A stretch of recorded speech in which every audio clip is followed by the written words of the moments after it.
Alright, what is going on, everyone? How are you guys all doing? Hopefully you guys are having a wonderful day. I know that I am. Looking on over at the YouTube, today we hit 25,000 subscribers, which is absolutely insane and obviously a huge milestone. As much as this is an achievement for me, it is also just an absolute pleasure to be able to make you guys videos and see the absolute ton of support that I've gotten lately on the videos. But without going too deep, basically, I just want to thank you guys. Obviously, this is something that I've put some decent work into, you know. I didn't upload all these videos overnight. It took some effort, but ultimately to be able to do it for you guys who like my content, support me here on YouTube, support me on Twitch, and all over in-game, makes it all the merrier. So thank you guys for 25,000. To celebrate, I'm going to be giving away 3 bonds this video. If you guys want to be entered, just leave your RS name down below. I'll be doing more bonds in the future. I don't like giving away big items at one time because I don't think people are that wise with their money.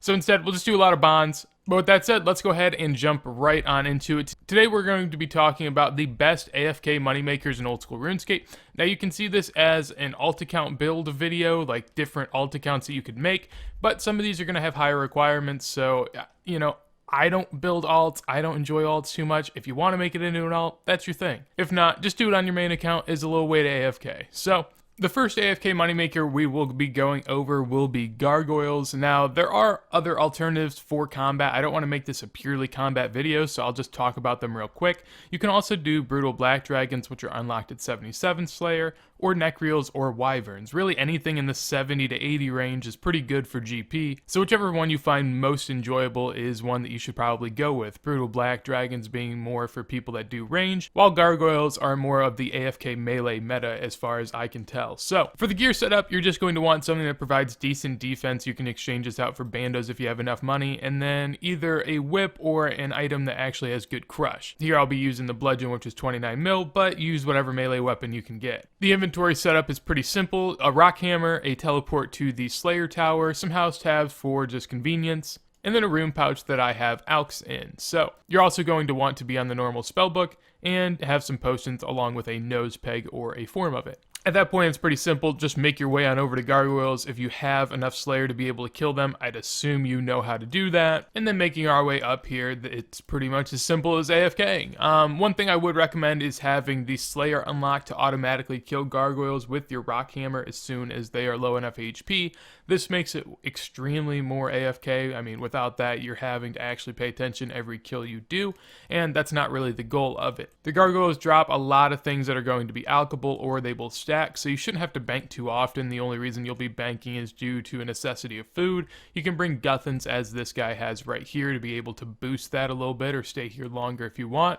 Personally, I don't think the DPS loss is really worth it when teleporting to a bank is so convenient nowadays. Here you should be expecting to get some pretty decent melee XP per hour, 50, 60, 70k depending on where you're at, and you should be looking to make somewhere around 500 to 600k per hour depending on how much you actually pay attention while you kill these. Ultimately, this and none of the methods in this video are actually efficient, but it is a really good way of going about training your account, making some money on the side, and really not having to focus all too much. Now, the next moneymaker we have is one that will be aimed a little bit more towards lower levels. If you're higher level, this isn't something you'll want to do, but this is making tablets for teleportation.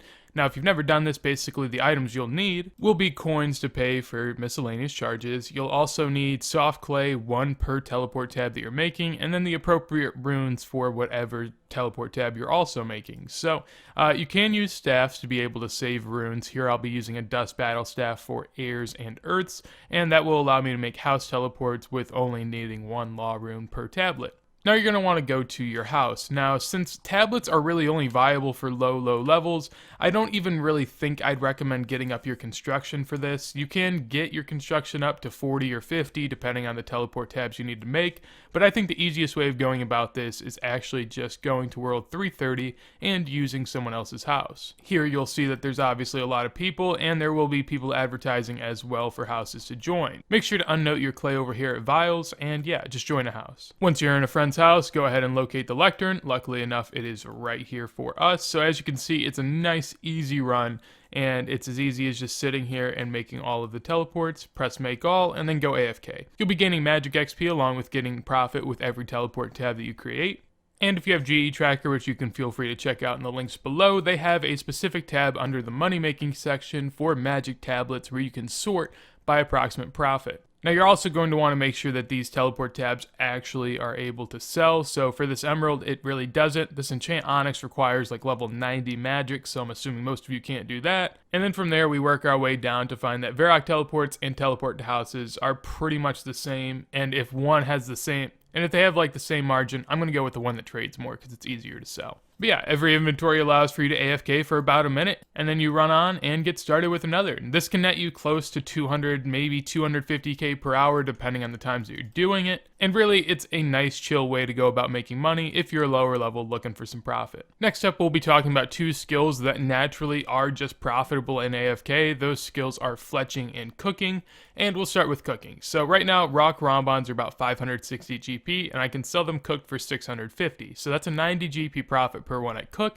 But what you have to remember is if you burn these, then that's cutting into your profit. So only cook stuff that is profitable and you will not burn any of, or your burn rate's so minuscule that it doesn't really matter. That's on you to figure out because there are tons of different level caps, but I will say there are two places that you can boost this. The first one being the Hasidius house with 100% Hasidius favor. You can bank here, cook over here, and it will boost you significantly. So if you need a boost to get over the burn rate level, feel free to try there. Another one that is very useful are cooking gauntlets. Basically, you receive a pair of gauntlets after the family crest quest, and from there you can choose to have them in 3 different forms. If you think you're ever going to do cooking, I'd highly recommend just getting the quest done because it makes it so easy and it's just going to be worth your time. You can exchange your gauntlets here and change them if you ever need to for 25k coins, and he will make them into cooking gauntlets. From there, go wherever you desire as far as cooking your fish. You can go to the Hasidius house if you need to, and if you don't need to, then I would recommend going to the Birth Orb area. This place is just absolutely great because you can unnote and then get right into cooking if you don't have a pet over the fire. Doing cooking, you can cook 1600 to 1700 fish per hour while AFKing, so most of the time this means that you'll be able to net between 150 to 350k depending on the margins for your item. Now, as I mentioned earlier, fletching is also AFK, and for this I'd recommend making whatever longbow you can at your level. That's going to be the best method for you. Maples are decent profit, yews get better, and the magic stay about where yews are at. So once you hit the 70 range, that's about as much profit as you're going to make per hour all the way till 99. Boosting your XP a little bit over the way.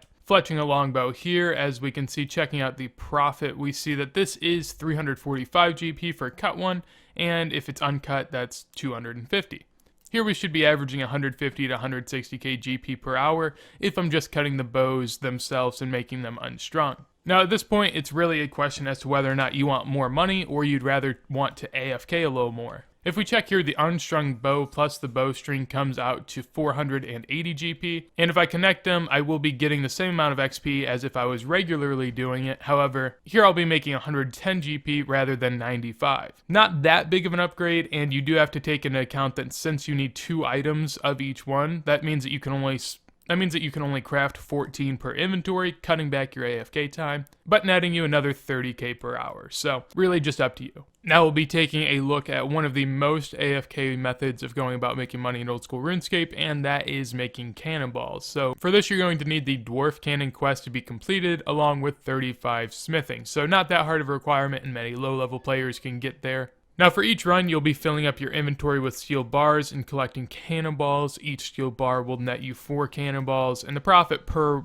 action, I guess at this point, is about 270 GP if you look at the difference between the 4 cannonballs and the steel bars. Now why this method is so good for lower levels is because it allows you to get 16k smithing XP per hour, which isn't that great. I mean, honestly, smithing's a pretty quick skill once you start to train it, but at a lower level, it really does allow you to get your skill up a little bit and let you start to gain some levels. With that, it is extremely AFK. Each inventory takes near 2.5 minutes to be able to be completed. So, I mean, once you start getting going, you don't have to do this that much per hour, and you're only going to be running back and forth to the bank like 23, 24 times, so not bad at all. Ultimately, per hour, you're able to net 16k crafting XP and profit 173k at the moment. It may not be the best way of going about making money, but as far as a low-level training method and money-making method with a lot of AFK in it, it's not that bad. And finally, we will end it off with what is an AFK moneymaker, much like Cannonballs, training smithing as well, but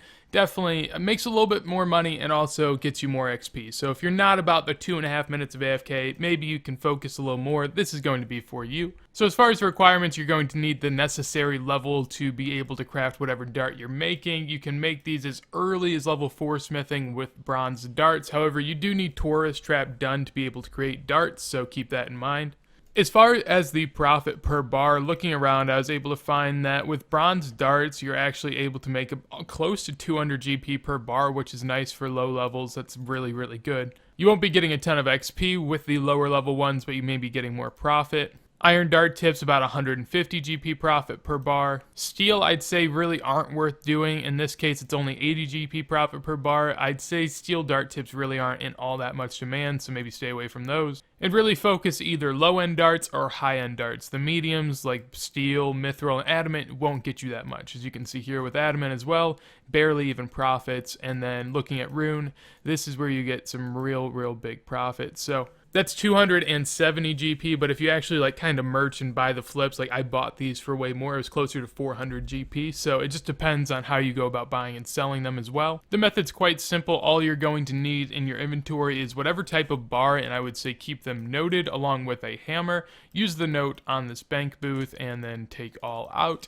From there, run south to the Varrock smithing area and go ahead and fletch your darts. Now, this will allow you to AFK for a little over a minute 10, somewhere in that area, and you'll be making in total about 1,200 bars per hour. So that should be the rate that you go and find how much GP you're making and how much XP you're going to get. With some of the lower level stuff like bronze bars, this will mean that you'll be netting close to 300k per hour while also being able to get about 15k smithing XP. So as before, even at the lowest level, it is comparable to the Cannonballs as far as XP an hour, and you're also making more GP. Once you start to get into stuff like rune, like I showed here today, you'll be making somewhere near 400k GP per hour, along with being able to net 90k smithing XP. So over time, it definitely does progress upwards, but it's something that's accessible at almost any level. And with that, that is all of the methods that I have for you guys here today. Hopefully you guys were able to find something that was useful for you and be able to make bank going forward in a method that also allows you to do other stuff that you please. Again, I'd like to thank you guys for 25k subscribers. It's absolutely insane. And if you guys did like today's video and want to see more of them, make sure to leave a like. Let me know what you want to see in a comment below. And if you want to see more of the content, make sure to subscribe to the channel. But ultimately, hopefully you guys have a wonderful day and